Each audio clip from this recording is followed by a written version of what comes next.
Bonjour à tous. Que la grâce et la paix du Seigneur soient répandues dans vos cœurs par l'Esprit de Dieu au nom de Jésus. Aujourd'hui, nous allons parler de l'Esprit de Dieu et des hommes. Je nous invite donc à la prière. Seigneur, nous voulons que tu nous parles. Seigneur, nous voulons que tu nous touches. Seigneur, nous voulons que tu nous guérisses. Sanctifie-nous par ta parole, parce que ta parole est la vérité. Au nom de Jésus, Amen. Aujourd'hui, je disais que nous parlerons du Saint-Esprit avec les hommes. Comment est-ce que le Saint-Esprit travaille avec les hommes? Vous savez, le thème est très vaste, trop vaste même. L'année passée, comme nous avons abordé ce point, nous avons dit comment est-ce que le Saint-Esprit marche avec les hommes, comment est-ce que le Saint-Esprit fonctionne avec les hommes. Et il y avait trop de choses à dire cette année. Et j'ai vraiment prié, l'Esprit m'a donné une certaine pédagogie. Alors, je vais circonscrire le thème en disant que je parlerai du Saint-Esprit et l'homme dans trois domaines de la vie. Vous savez, quand la Bible parle de l'homme, elle parle de son âme, son esprit et son corps. Mais elle parle aussi de l'homme à l'intérieur, mais elle parle de l'homme dans la société et l'homme dans le spirituel. Nous parlerons donc du Saint-Esprit et de l'homme qui est blessé dans son cœur, qui est touché émotionnellement. Comment est-ce que l'Esprit de Dieu travaille avec nous? Nous parlerons de l'homme dans la société et nous parlerons de l'homme dans le spirituel. Mais par rapport au spirituel, je ne prendrai qu'un seul point: comment manifester la puissance du Saint-Esprit dans notre entourage selon la parole de Dieu. Alors je nous demande de nous accrocher. La Bible nous parle de dispensation. C'est différentes périodes par lesquelles le Seigneur a fait passer les hommes pour atteindre l'objectif qu'il avait prévu pour nous, à savoir le salut.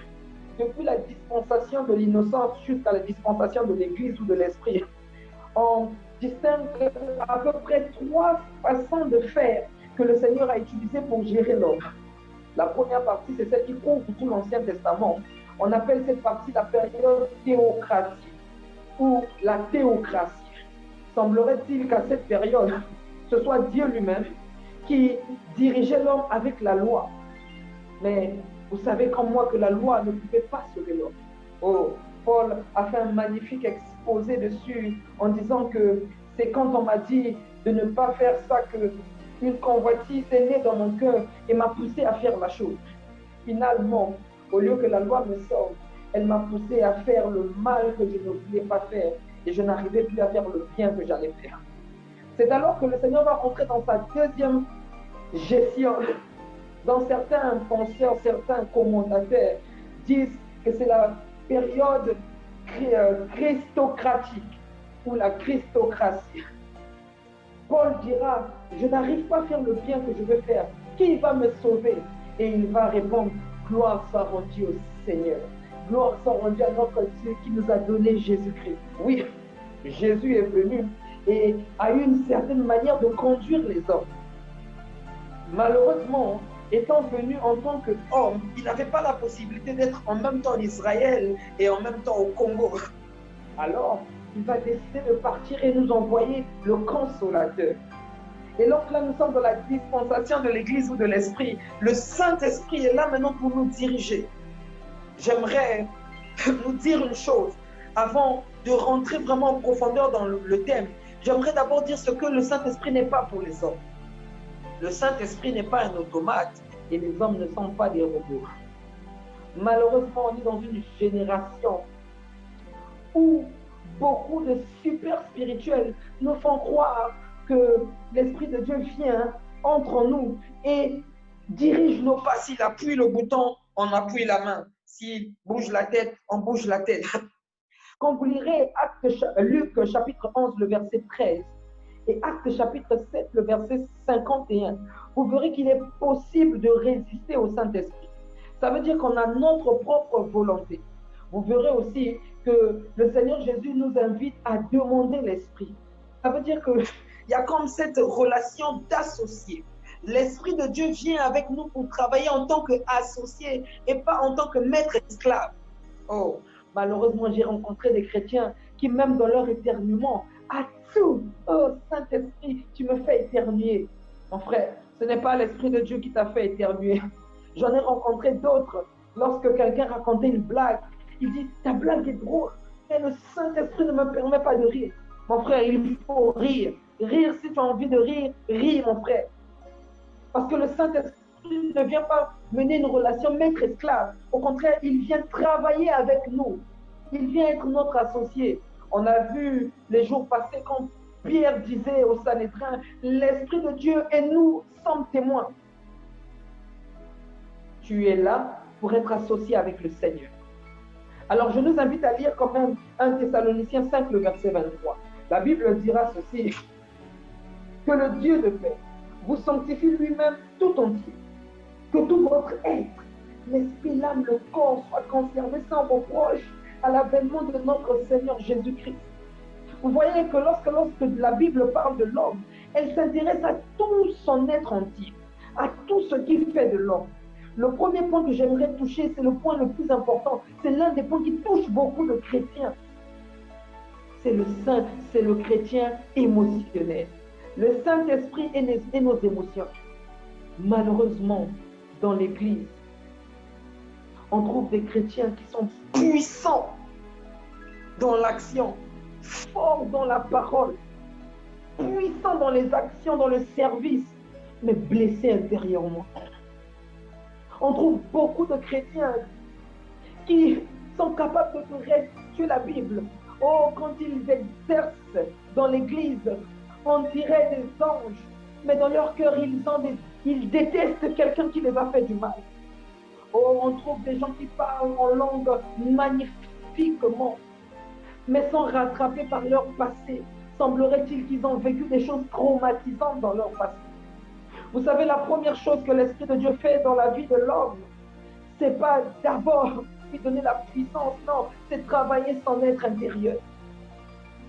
Dans Romains chapitre 12, le verset 2, dans Galates chapitre 5, le verset 22, vous verrez comment est-ce qu'on est en train de parler de la manière à laquelle l'Esprit de Dieu travaille notre être intérieur. Comment est-ce qu'il nous donne le fruit de l'Esprit. Comment est-ce que la priorité pour Dieu, c'est de travailler cet être qui est blessé. L'une des plus grandes maladies de l'homme, du chrétien, ce n'est pas des maladies physiques, ce n'est pas le fait qu'il tombe tout le temps dans le péché, mais c'est d'avoir des chrétiens zélés dans le Seigneur, mais blessés intérieurement. Semblerait-il que beaucoup de dérives naissent dans l'Église, pas parce qu'il y a des leaders qui sont charnels, non, ça c'est minime, mais beaucoup de dérives naissent de chrétiens ou de leaders qui manifestent la puissance de Dieu, mais sont blessés intérieurement. Le travail pour nous, avec l'esprit au niveau de l'âme, au niveau du cœur, c'est de laisser le Seigneur agir. Il y a certaines personnes qui ne veulent pas laisser cette partie de leur cœur être guérie, parce que semblerait-il que s'ils lâchent, ils pardonneront. S'ils pardonnent, ils oublieront. Mais ce que l'Esprit veut faire en premier dans ta vie, ce que l'Esprit veut faire en premier dans ma vie, c'est d'abord de libérer mon cœur. Je ne sais pas comment tu as été traumatisé, mais l'Esprit de Dieu travaille notre cœur.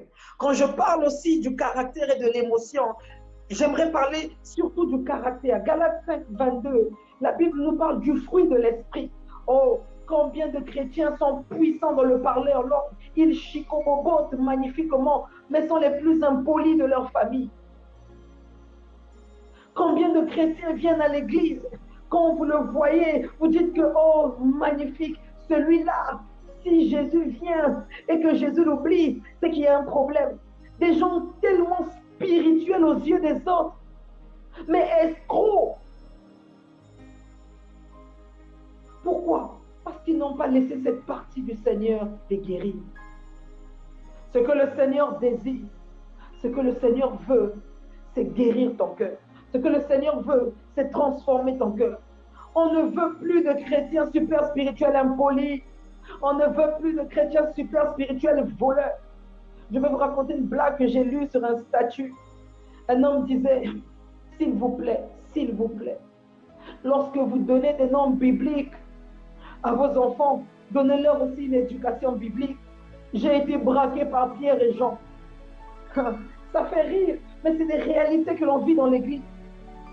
Combien de pasteurs, combien de serviteurs de Dieu, combien de chrétiens prêchent le Dieu de la dureté parce qu'ils ont eu un père dur.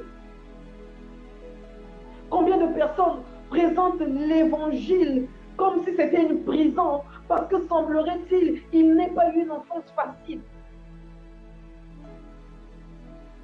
Si tu m'écoutes ce matin et que tu fais partie de ces choses, j'aimerais te donner deux choses. La première chose, si tu es responsable d'une église, va voir ton pasteur. Si tu es pasteur, demande à ton associé de continuer, retire-toi.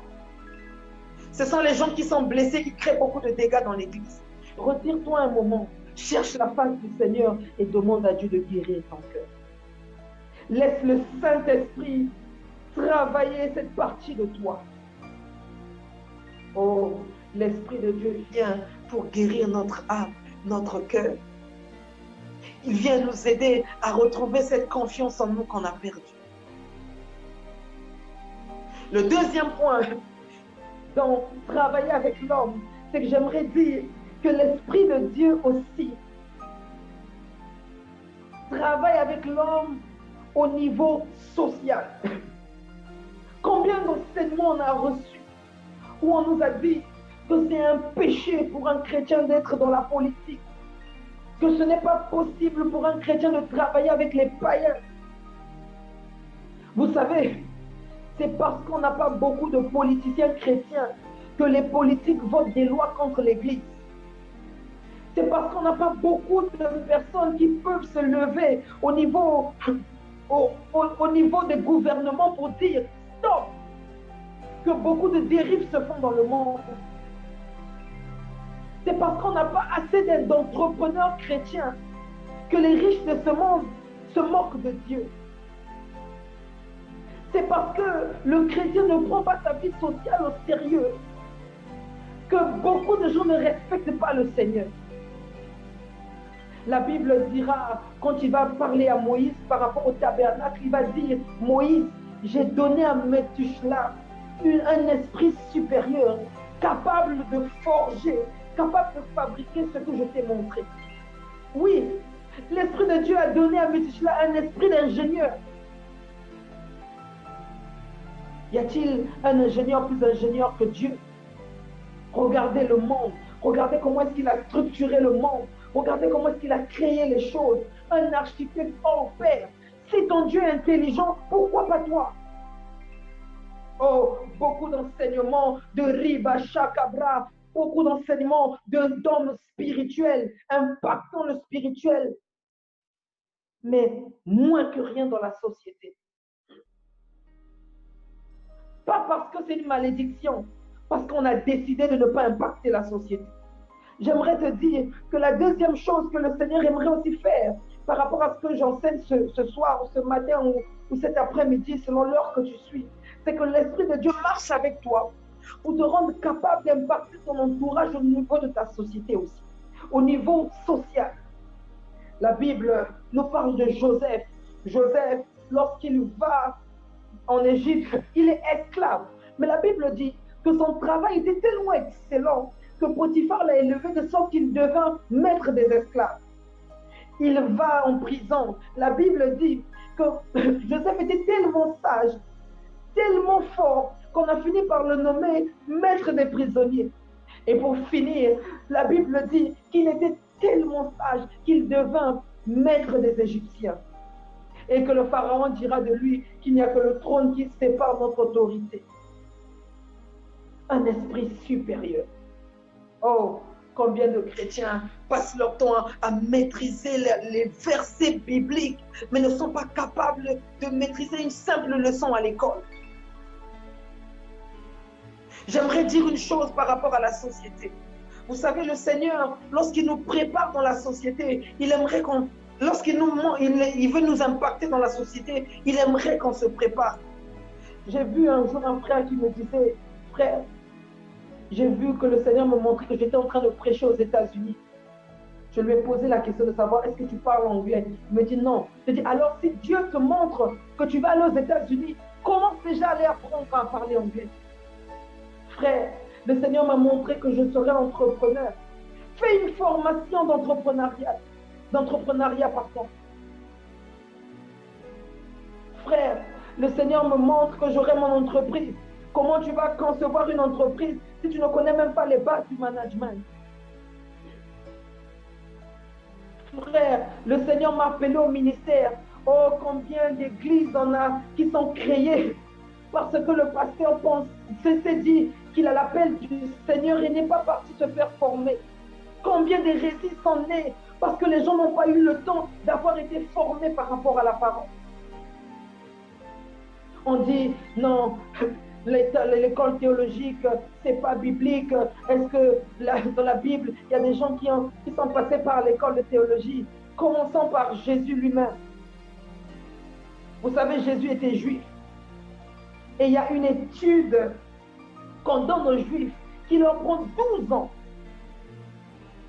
J'ai oublié le terme, je crois que c'est la Yeshova. Il apprend pendant 12 ans la Torah. Donc, un Israélite de 12 ans, ce n'est pas un petit. Parlons de Paul. Surtout lui, n'en parlons pas. Avec des études grecques, des études pharisiennes. 28 ans pour devenir pharisien. Des études romaines. Parlons des apôtres. Est-ce que les apôtres ont appris? Je vous annonce que les apôtres ont fait 3 ans avec le Seigneur. C'est l'équivalent d'une licence. Oui, on ne peut pas se lancer dans quelque domaine que ce soit sans passer par la formation. Et ça, l'Esprit de Dieu nous aide. Comment l'Esprit de Dieu nous aide dans la société? C'est que je peux faire la même chose qu'une autre personne, mais moi je fais de façon extraordinaire, de façon exceptionnelle, parce que l'Esprit de Dieu me donnera comme quoi une capacité de faire les choses différemment. Oui, c'est ça aussi. C'est à ça aussi que nous sert l'ancien, faire les choses différemment. Oh, Seigneur, donne-nous plus d'entrepreneurs chrétiens. Seigneur, donne-nous plus de ministres chrétiens. Seigneur, donne-nous plus d'hommes dans le gouvernement chrétien. Seigneur, donne-nous des présidents chrétiens. On en a besoin pour que l'Église retrouve son respect et son autorité au niveau social. À cause de la longueur du temps, j'aimerais parler de l'homme avec Dieu dans le domaine spirituel. Comment manifester le spirituel? Vous lirez dans Luc chapitre 4, à partir du verset 14 jusqu'au verset 17, le récit de Jésus dans le désert. La Bible dit que lorsqu'il rentre dans le désert, il est rempli du Saint-Esprit. Tout de suite après, il sera tenté par le diable. Je vais ouvrir une parenthèse en disant, frère, ne t'amuse pas avec le diable, ce n'est pas un petit joueur. Vous ne vous êtes jamais demandé qu'est-ce que le diable pouvait montrer à Jésus pour lui demander de s'agenouiller? Le diable était conscient que tout ce qui a été créé a été fait par lui et tout ce qui existe n'a pas été fait sans lui. Mais la Bible dit qu'il va élever le Seigneur. D'ailleurs, même qu'il a eu la force d'élever Jésus, l'emmener quelque part, il va lui montrer toutes les richesses. Je me suis toujours dit, mais qu'est-ce qu'il voulait montrer à Jésus où il pensait qu'il était capable de l'impressionner? Si le diable a cru impressionner le Seigneur avec les richesses et les plaisirs de ce monde, c'est que le diable a quelque chose qui est capable de t'impressionner. Alors je t'en prie, reste accroché à Jésus. Oui, je reviens sur le récit en disant que Jésus rentre dans le désert rempli du Saint-Esprit, mais sort du désert rempli de la puissance de l'Esprit de Dieu. C'est ce que dit la Bible. Mais qu'est-ce qui se passe entre son entrée et sa sortie? Jésus était là dans le désert, il jeûnait, il priait. Jésus était là dans le désert, il était en train d'être tenté par Satan et à chaque fois il était en train de vaincre la tentation. La puissance, la manifestation de la puissance de Dieu se développe ou apparaît ou se manifeste en 2 points. La première chose, c'est dans notre communion avec Dieu. Jésus dans le désert priait, jeûnait, priait, jeûnait. Et c'est parce qu'il priait, jeûnait, qu'il a su développer cette intimité avec Dieu. C'est dans l'intimité avec Dieu que naît la puissance de l'Esprit en nous et fait qu'on puisse impacter les autres. La deuxième chose, c'est l'expérience du combat. Vous avez vu, Jésus va passer 3 étapes. Le diable va venir le tenter.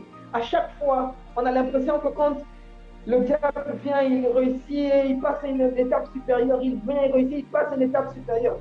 Il y a certaines choses dans ta vie, certaines réalisations que tu feras avec Dieu que par l'expérience de ton désert. Il y a certaines choses que tu ne vas pas seulement développer dans la prière, mais certaines choses que tu pourras dégager, manifester lorsque tu seras passé par là. Oh, j'aimerais finir par ce témoignage d'un homme qui est parti voir son pasteur pour dire, pasteur, je veux avoir la même onction que toi. Je veux avoir la même autorité que toi. Et le pasteur souriant dit, mon fils, je cherchais un fils comme ça. Viens, je vais prier pour toi. Il impose les mains à cet enfant et lui dit, Jésus, la manière à laquelle j'ai souffert dans ma vie, que cet enfant souffre 2 fois plus. La manière à laquelle j'ai mangé dans la poubelle, si j'ai mangé 3 fois dans la poubelle, que cet enfant mange 16 fois. Et le fils va dire, papa, arrête, tu confonds de prière. Le père souriant va faire asseoir le fils et va lui dire, non, si tu veux avoir ce que j'ai, si tu veux faire ce que je fais, il faut que tu passes par ce dont je suis passé. Certaines choses de ta vie n'arrivera que si tu passes par un certain désert, par une certaine étape. Alors mon frère, ne néglige pas le désert par lequel le Seigneur te fait passer. Parce que tu ne passes pas ton désert seul. C'est là que c'est important. Quand tu fais un pas, l'Esprit de Dieu fait le pas avec toi. C'est ton associé. Il t'aide à traverser le désert. Il t'aide à mener cette intimité avec le Seigneur.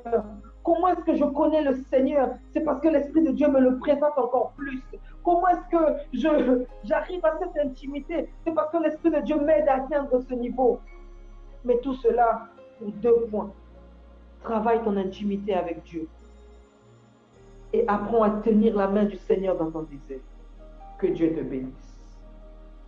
J'aimerais pendant un moment prier. Prier spécialement pour un type de personne. Ces personnes qui ont le cœur blessé. Ces personnes qui viennent à l'église, qui servent. Mais dans leur cœur, semblerait-il que leur passé les a rattrapés. Prions le Seigneur. Seigneur, je prie pour mon frère ou ma sœur qui m'écoute, qui dans sa vie a une blessure, qui dans sa vie a un traumatisme. Jésus, tu es venu pour guérir l'homme intérieur. Tu es venu pour nous façonner. Tu es venu pour nous construire. Je prie au nom de Jésus-Christ que tu touches son cœur, que tu libères cette douleur qu'il porte depuis des années au nom de Jésus-Christ. Précieux Saint-Esprit, aide-lui à trouver la paix. Aide cette personne à trouver la paix. Au nom de Jésus, Seigneur, aide cette personne à trouver la paix dans son cœur.